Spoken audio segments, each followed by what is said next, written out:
فتى بريطانيا المدلل السلقلقي ياسر الخسيس خرج علينا مؤذنا أذانا عجيبا مليء بالشرك والضلال، فيقول في الأذان مثلا: أشهد أن عليا أمير المؤمنين ولي الله. من أين أتى بها في الأذان؟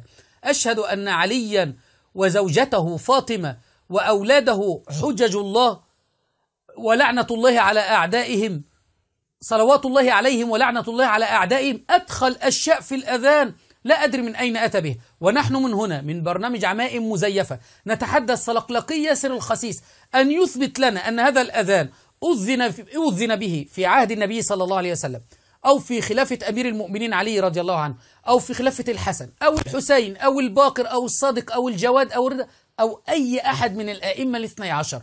هذا الكذاب الأشر يخترع أذان ويضعه لعوام الشيرازية كي يقلدوه. الله أكبر، الله أكبر، الله أكبر. أشهد أن لا إله إلا الله، أشهد أن لا إله إلا الله جل جلاله تقدست أسماؤه. أشهد أن محمد رسول الله، أشهد أن محمد رسول الله صلى الله عليه وآله وسلم.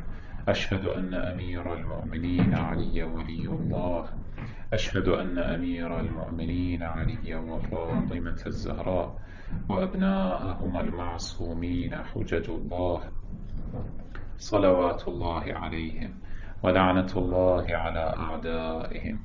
حي على الصلاة، حي على الصلاة، حي على الفلاح، حي على الفلاح، حي على خير العمل، حي على خير العمل. الله أكبر، الله أكبر.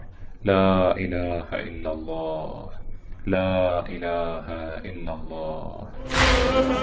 ديانة مستحدثة، كل يوم يخرجون لنا بشيء جديد. وهل سيقبل السلقلقي ياسر الخسيس تحدي رامي عيسى أن يثبت لنا أن هذا الأذان أذن به في خلافة أي أحد من الأئمة أو في عهد النبي صلى الله عليه وسلم، أم أن هذا السلقلقي فتى بريطانيا ياسر الخسيس أعلم من الأئمة عندكم يا شيعة؟